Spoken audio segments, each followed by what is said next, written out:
Cada vez mais as mulheres têm ganhado espaço na sociedade, chegando até a conquistar a presidência da República. Segundo a pesquisa feita pela Confederação Nacional dos Jornalistas, elas representam 64% nas redações. Em contrapartida, na cobertura de esportes, este número cai para 10%, segundo estudo feito pela Gênero e Número.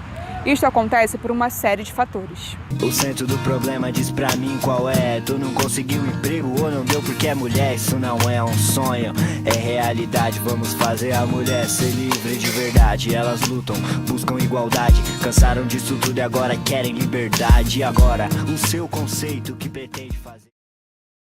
Olha, confesso que quando eu comecei eu não parava para pensar nisso, mas hoje em dia, depois de muitas coisas que aconteceram na minha vida, eu parei para pensar, olhei para trás, eu percebi que realmente a mulher tem muito mais dificuldade para começar no jornalismo esportivo, principalmente trabalhando com futebol.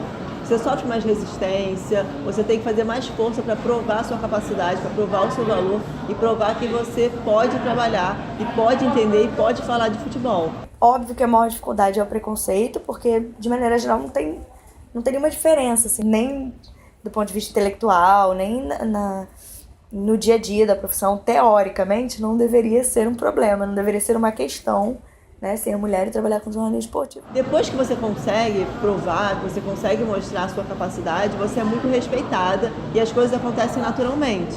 Mas no início você faz mais força do que um repórter homem que está começando. Você é contratado pela empresa e mesmo dentro da empresa você enfrenta a resistência dos colegas, às vezes de algumas lideranças que desconfiam mesmo da tua competência.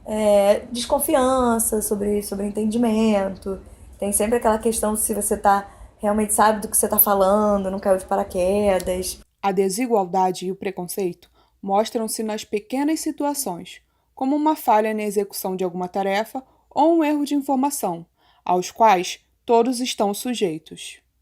Se você comete algum erro, que erro acontece em qualquer profissão, esse erro é porque você é mulher e você não sabe falar de futebol. O homem não. O homem, vacilou, deu uma tropeçada. Muitas vezes, quando você recebe uma crítica, nem sempre é relacionada ao seu trabalho, de fato. Não é uma crítica falando, não gostei do que você falou, não concordo, acho que é assim, enfim.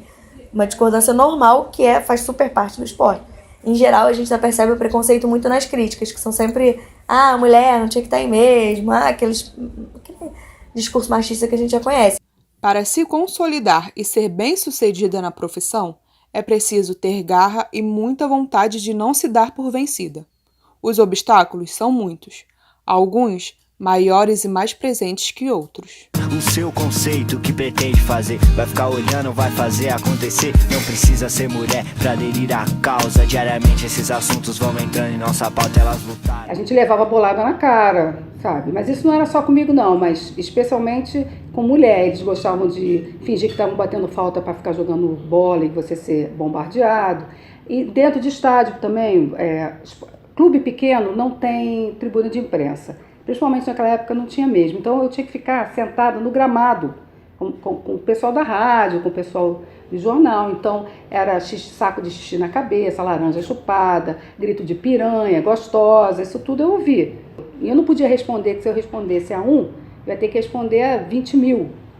E aí você tem que engolir. Ou quando eu ia fazer matéria no meio da torcida, eu fiz muita matéria, isso no Maracanã também, tinha sempre um idiota que queria passar a mão, fazer uma gracinha. As primeiras pautas externas que eu ia para treino e tal, era muito comum ouvir de colegas assim, não tinha ninguém para vir ao treino hoje. Não, eu tô aqui porque eu quero, porque eu escolhi fazer isso. Eu sempre brinco com isso, quando chega um menino novo na cobertura, a gente sempre pergunta qual é o time dele, né? Quando é mulher é sempre, você gosta de futebol? Não. Vim aqui fazer isso como trabalho, mas, sei lá, não tinha nada melhor pra fazer hoje. Sai daí, você é mulher, vai lavar uma louça, vai lavar uma roupa, mulher não sabe falar de futebol, a vira de costas que a gente só quer ver sua bunda. No início era muito difícil, porque eu precisava ler, eu não sabia como reagir, e eu precisava continuar fazendo meu trabalho sem me abalar. Eu fico vendo, às vezes, eu tô lá na redação, eu escuto cada coisa, assim, que eu falo, gente, não pode mais, hein? Não dá mais pra brincar assim, os tempos mudaram. Mas isso é muito enraizado dentro deles, entendeu? É muito difícil para eles. Então eles brincam com a gente escondido, brincam, né? Porque sabe que o politicamente correto ia atacar na hora. O machismo se apresenta de diversas formas. Nas pequenas atitudes, na descrença, numa brincadeira de mau gosto, num jeito de falar, até virar um assédio físico, moral e psicológico. O ato que traz desconforto e constrangimento para a vítima por afetar sua paz e liberdade ao forçá-la a fazer algo contra a vontade. Eu sempre fui uma repórter muito brincalhona e que adora ficar no meio da galera, mostrar ao vivo tudo que está acontecendo com detalhes e passar emoção para quem está em casa. Eu estava fazendo isso antes do jogo do Vasco contra a Universidade de Chile. Quando eu estava mostrando a festa, eu estava falando que tinha cerveja voando, que era muita alegria, veio um torcedor inconsequente e me deu um beijo na boca sem eu perceber. Gente, é muita animação, muita cerveja voando. Ai! Foi legal, né? Isso não precisava, mas aconteceu e vamos seguir o baile por aqui.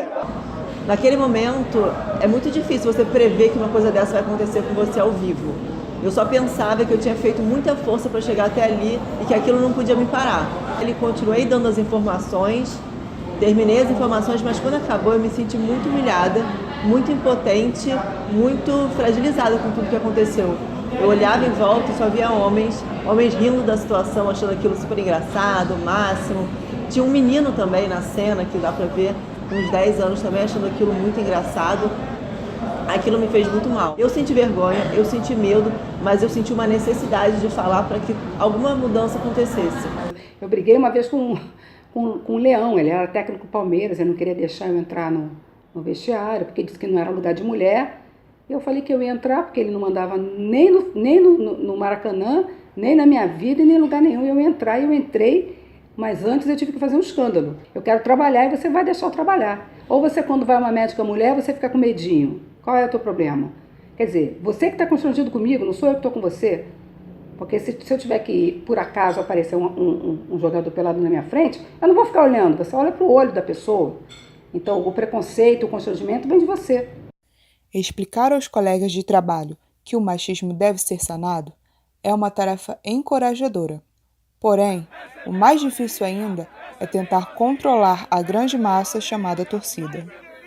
É daí que vem a pior parte. De todo tipo de assédio que você é vítima, dentro dos clubes, de um técnico, ou de um dirigente, ou um jogador, e da redação, um colega, um chefe, eu acho que a pior que você sofre é dessa macro visão do torcedor, que o torcedor é machista, o torcedor ainda faz aquela idiotice, aquela brincadeira de chamar goleiro de viado. As manifestações machistas estão enraizadas a ponto de não se perceber um simples pensamento errôneo. Nós todos fomos criados em uma sociedade muito machista. Eu tenho pensamentos que eu paro para pensar e falo, nossa, estou sendo machista nesse assunto.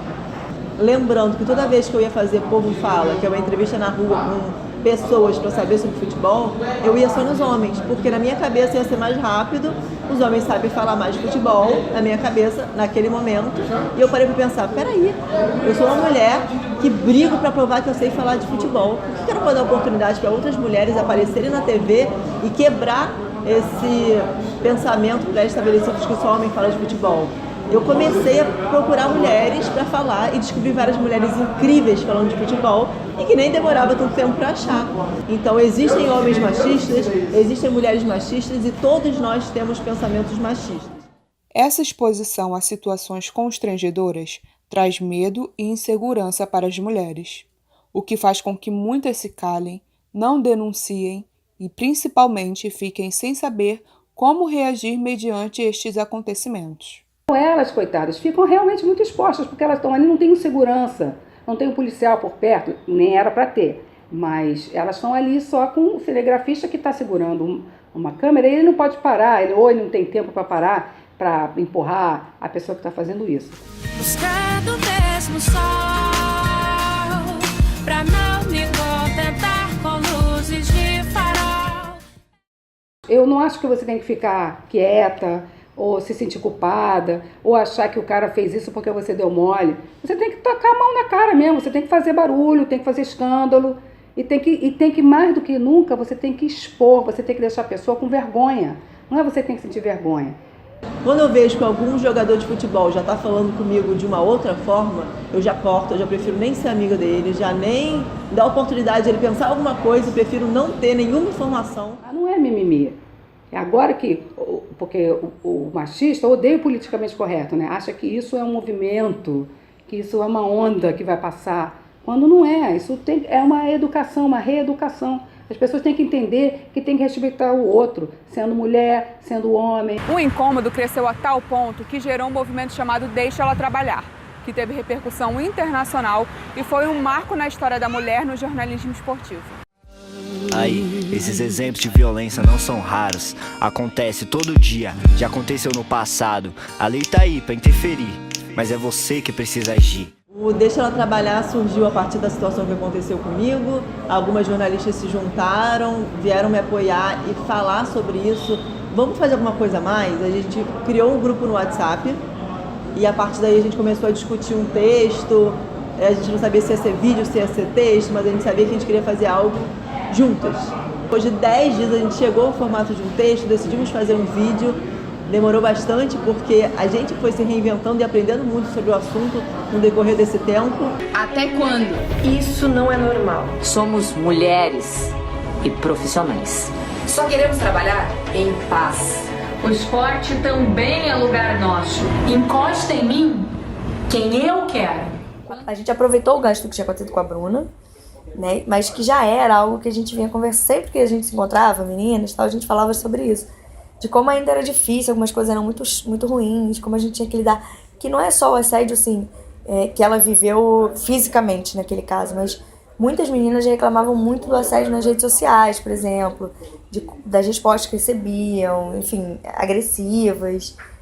A gente já teve menina vítima de linchamento virtual. Acho lamentável que tenha movimentos como esse. Eu acho um absurdo. Então você precisa fazer um movimento pedindo o básico, o direito básico que está na Constituição, né? De igualdade para todos, de poder trabalhar.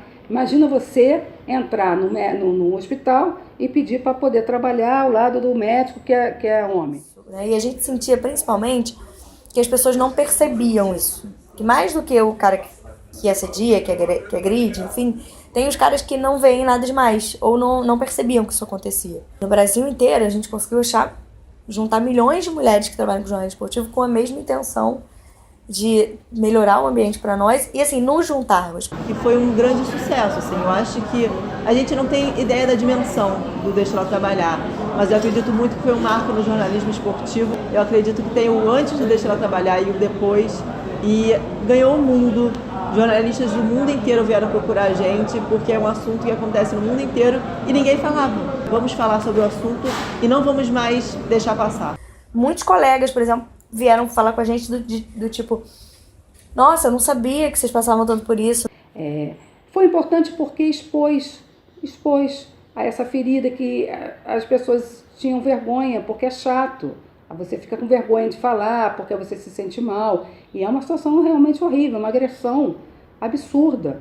E aí você precisa falar. E esse movimento foi um movimento nacional e internacional. Teve apoio de muita gente lá de fora, muita jornalista e outras pessoas que não são jornalistas. Apesar das inúmeras dificuldades, há quem acredite e apoie essa luta, e que principalmente não enxergue diferença entre nós. As mulheres se integraram ao futebol. O futebol é um esporte. O basquete não é jogado para mulher, a Fórmula 1 não é para homem ou para mulher, o futebol também não é para homem ou para mulher, o rádio não é para homem ou para mulher, a televisão não é para homem ou para mulher. Tudo é para o ser humano, seja ele homem, seja mulher. É um mercado que ainda tem muito a crescer e a gente ainda precisa entender muito o papel da mulher dentro do jornalismo esportivo. As mulheres, elas já deveriam ter ocupado mais esse espaço. É um ganho pelo aspecto do empenho, que a mulher é mais empenhada, e é também um fator de inclusão, porque existia um preconceito, sem o menor propósito, eu sempre lutei contra. Estou à vontade para falar que eu sempre lutei contra, porque eu banquei isso contra a vontade de todo mundo que podia dar opinião. Mas como eu tinha o poder da decisão, eu decidi. A direção toda da empresa, quando eu falei, vou botar uma mulher na equipe de esporte, todo mundo ficou de cabelo em pé. Não faz, tal, não sei o quê. Aí os subdiretores, os megas, os intermediários, todos meus amigos, tal, pô, cara, isso é um risco, não sei o quê. Falei, não, eu vou matar no peito, vou bancar, vou colocar. Foi um êxito absoluto, ela deu um show, foi um diferencial, felizmente eu estava certo. As posições que elas sempre ocupam, como reportagem e apresentação, também é um tabu que precisa ser quebrado. A mulher pode ir muito além do que apenas mostrar o rostinho bonito na TV. A mulher pode narrar, A mulher pode editar, a mulher pode produzir, a mulher pode fazer qualquer coisa que o homem pode fazer. Então, eu acho que isso é uma coisa que ainda precisa evoluir muito no Brasil. Que, como homem, para mim, o maior entrave hoje para a presença da mulher no jornalismo esportivo é pura e simplesmente uma questão de preconceito.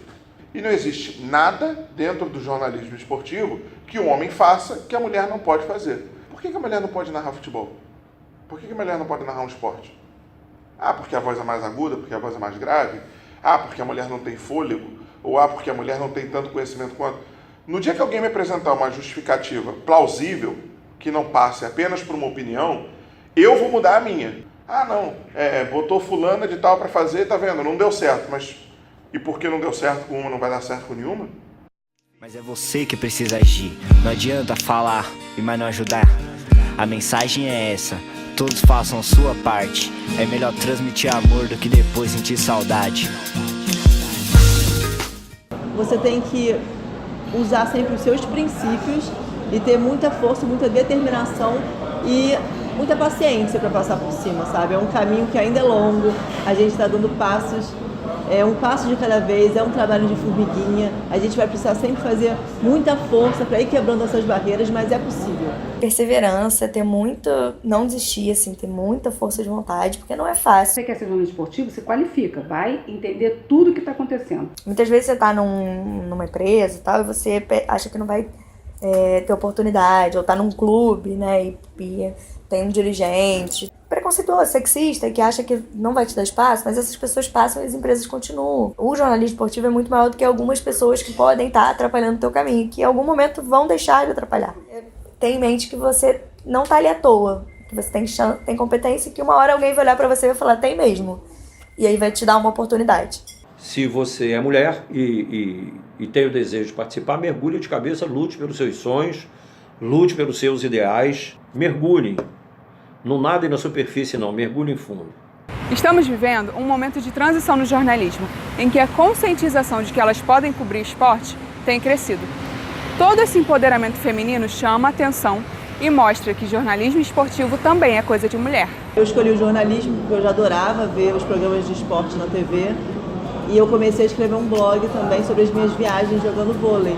E aquilo foi me encantando muito, eu fui adorando isso. Assim. Desde criança eu quis trabalhar com jornalismo esportivo, sempre foi a minha meta. Assim, com 12, 13 anos eu já falava em trabalhar com esporte. De entrevistar e fazer perguntas que todo mundo gostaria de fazer, isso aí compensa muito.